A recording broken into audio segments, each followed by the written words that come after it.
पूरे साल भर में कुछ ही मूवीज ऐसी आती हैं जो तुमको सोचने पे, एक्चुअली थिंक करने पे मजबूर कर दें कि क्या हुआ। इसी कैटेगरी की एक लेटेस्ट एग्जांपल अपने सामने आई है, थिएटर्स के अंदर लगी है। यू आई, इतना ही नाम है पिक्चर का, कन्नड़ा इंडस्ट्री से आई है। उपेंद्र इसके राइटर, डायरेक्टर, एक्टर सब कुछ है। और आज से कुछ ही हफ्तों पहले जब मैंने इसका वार्नर देखा था, टीजर ट्रेलर, तो मुझे बिल्कुल भी आइडिया नहीं था कि किस चिड़िया के घोंसले में हाथ डाल रहा हूँ। क्योंकि एक ट्वीट करते ही लोग बोलने लगे, भाई तुझे कुछ नहीं पता, तूने उसकी एक भी बनाई हुई पिक्चर नहीं देखी, is one of the best directors in India. तो इसलिए आई थॉट ओके ये मूवी देखेंगे कैसी बनाई है। मेरे शहर में नहीं लगी तो 7 घंटा ट्रेन की जर्नी करके मैं आया हूँ पूरे सिटी में इसको देखने के लिए। और यू आई मूवी को देखने के बाद अगर तुम अभी तक फिगर आउट नहीं कर पाए तो ये वही मूवी है जिसके टीजर में दिखाया गया है कि मेन एक्टर एक दूसरे इंसान के कान पे गोली मारता है। ये ट्रेलर देखने के बाद कुछ बहुत ज्यादा उम्मीदें नहीं थी, लग रहा था कि अगली मॉर्टिन कब्जा, जिसके अंदर ये सेम एक्टर थे बाय द वे। लेकिन अब क्योंकि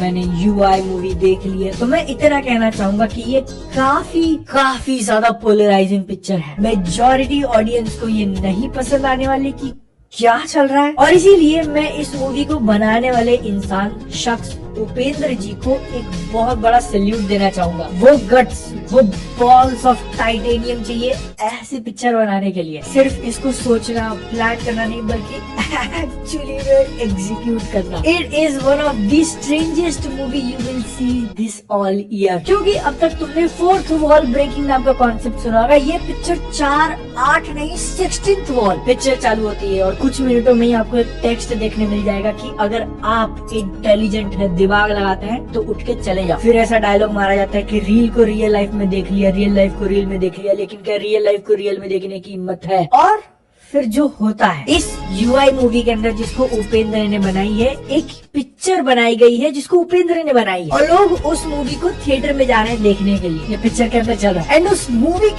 के अंदर ऐसा कुछ दिखा दिया ऑडियंस को कि जिसको क्लिक हो जा रहा है ना, वो समझ गया बोल के बाहर आता है। एक बंदा अपने दोस्तों को सारी चीजें उतार के देने लगा, गहने, फोन, सोना, पैसा। अपने छोटे भाई को फोन लगा के बोलता, हाँ हेलो, तेरे को मेरी बीवी पसंद है, रख ले। फिर आसपास के लोग बोलते, भाई तुझे क्या हुआ तो वो बोलते, तुम जाओ वापस पिक्चर देखो, जब समझ में आएगा तब समझ में आएगा। नेक्स्ट सीन, एक कपल थिएटर के बाहर निकलता है, देयर लाइक ओ मूवी समझ में आ गई, तुम बेड में ज्यादा टाइम नहीं टिकते। औरत ऐसा कंप्लेन करती है तो मर्द बोलता है कि तुमको बहुत एक्सपीरियंस है, तलाक, we go our separate ways. दोनों खुश। 4 लोगों का ग्रुप मूवी देखने के लिए आया है, 2 लड़कियां 2 लड़के। बाहर निकलने के बाद दोनों महिलाएं बोलती है, अब हमको समझ में आया, चुम्मा चाटी चालू आपस में। तो ये सब कुछ देखकर मैं सोच रहा हूँ कि भाई ऐसा क्या बताने वाले हैं ये लोग, क्योंकि इसका मतलब इनडायरेक्टली मूवी कहना चाहिए कि हम लोग कुछ ऐसा दिखाएंगे कि ऑडियंस देखकर जिंदगी की असली वैल्यू समझ जाएंगे कि ऐसे रिएक्शंस निकलेंगे। तुम्हारे अंदर हिम्मत है तो देखो और समझने की कोशिश करो। ओपन चैलेंज, पिक्चर ने ऐसा ओपन तुम्हारे सामने रख दिया, अब है हिम्मत। तो अब तुम्हारे दिमाग में क्वेश्चन आ रहा होगा कि एक्चुअली फिर मैसेज क्या देती है, क्या बताती है ऐसा। वेल टू बी ऑनेस्ट 100% तो मुझे भी नहीं समझ में आया, क्योंकि बहुत बार जो मैसेजेस ये आपको देना चाहती है उसको समझने के लिए दिमाग लगाना पड़ेगा, फिगर आउट करना पड़ेगा कि ओ ये दिखा ऐसा रहे लेकिन उसका मतलब वैसा है। इसके साथ में मेजॉरिटी टाइम ये अपनी बातें, थीम, मैसेज सब कुछ तुमको ऐसा स्पून फीड मुंह के अंदर डाल के देगी, समझे। और मूवी को डिजाइन ही इस तरीके से किया कि तुम कंफ्यूजन में रहो और दोस्त के साथ ये थ्योरी वो थ्योरी बनाते बैठो। लेकिन मैं अभी तक जितनी बातें बोल रहा हूँ वो सुनकर अगर तुमको लग रहा होगा कि ये शायद एक अच्छी पिक्चर है, तो नहीं, वेट माय फ्रेंड, क्योंकि बहुत सारा मेटाफर और घुमा फिरा की चीजें इसके अंदर डाली जरूर गई है जो आपके ब्रेन के साथ फक कर सकती है, लेकिन उसको प्रेजेंट करने का तरीका पूरा का पूरा फिल्म मेकिंग वो एकदम टिपिकल स्टाइल का है, जिसके लिए साउथ मूवीज को जनरलाइज किया जाता है कि हाँ ये साउथ की पिक्चर है, जिसके कारण बहुत जगहों पे चीजें अपसर्ड चली जाती हैं और not in a good way. ये वही कब्जा, मॉर्टिन, हीरोपंती 2 लेवल पे गिरी जाती है। It just the concept is so damn fricking, मेरे एडजेक्टिव कम पड़ रहे हैं भाई। डेफिनेटली थोड़ा बहुत भी जो इंटरेस्ट आता है वो इसके कॉन्सेप्ट के कारण। मूवी बिल्कुल भी एक्सट्रीम जाने से नहीं डरती, भले तुमको पसंद आए नहीं आए। स्टार्टिंग में ही एआई जनरेटेड बहुत सारी इमेजेस तुमको देखने मिल जाएंगे, और अच्छे वाले नहीं, जो पिछले 1-1.5 साल पहले आती थी क्वालिटी देखकर बता दो कि एआई जनरेटेड है। उससे काफी वियर्ड इमेजेस बनाई गई है। गिटार के अंदर इंटेस्टाइन भरा हुआ है, कहीं से दिमाग निकल रहा है, कहीं से कुछ निकल रहा है। एक एडम ईव वाला पूरा सीक्वेंस रखा है जिसमें वो लोग पत्ते पहने हुए। आप चाहते तो थोड़ा बड़ा पत्ता पहना सकते थे, बट नहीं, they went to the extreme. Medical mafia present करा था जिसमें उसको कुछ चाट के चेक करना है कैसा है, तो वो पहले ऐसा करता है फिर चाटता है।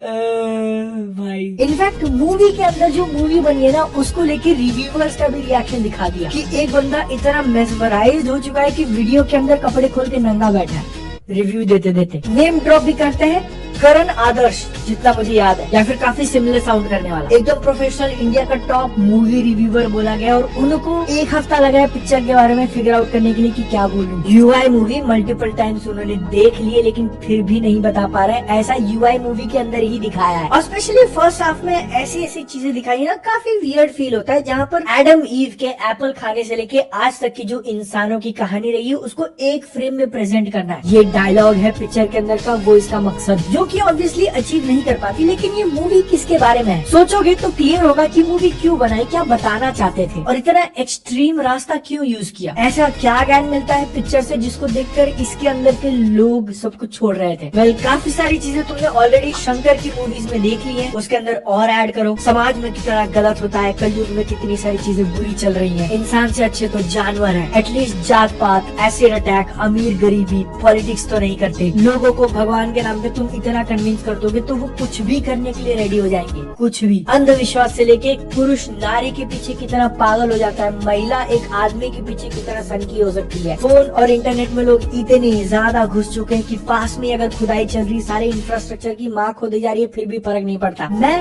इतने देर से गिना रहा हूँ, लेकिन अभी भी पूरा नहीं हुआ। जितनी भी प्रॉब्लम्स इस सोसाइटी में एग्जिस्ट करती हैं, ऑलमोस्ट सबको टच किया है। कहीं कहीं पे तो विजुअल लैंग्वेज का यूज करने की कोशिश करिए। इनर वर्ल्ड नाम का एक जगह है, दिमाग के अंदर बुरे लोगों को पकड़ पकड़ कर डाला है, आई डोंट नो हाउ। लेकिन इंसान आज के टाइम पे कितना ज्यादा बंध चुका है, फंस चुका है फालतू की चीजों में, अपनी डिजायर्स, अपने सेंसेस का गुलाम हो चुका है। कैसे बाहर निकलना है, सुनने में अगर तुमको अच्छा लग रहा है तो hold on to your horses, क्योंकि फिर वही बात, इसको परोसने का तरीका तुम्हारे सामने इतना वैकी, इतना वाइल्ड, इतना एक्सट्रीम, कितनी बार वर्ड यूज करूँ मैं भाई। कुछ घंटों तक मेरी हालत वो मूवी के अंदर वाले रिव्यूअर्स की हो रही थी कि मैं डिस्क्राइब नहीं कर पा रहा था इस पिक्चर को। लेकिन मूवी जब खराब जाती है तो कितनी खराब जाती है, इसका एग्जाम्पल देता हूँ, इसके गाने।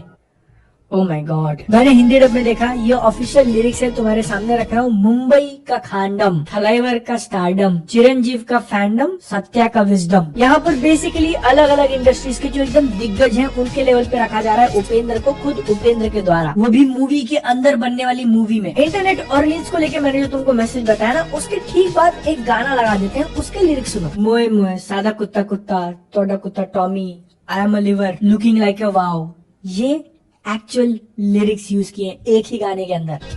लेकिन अगर तुम यहाँ तक वीडियो में बने हो तो I will provide you the absolute banger. जैसी स्क्रीन पे ये तो लिखना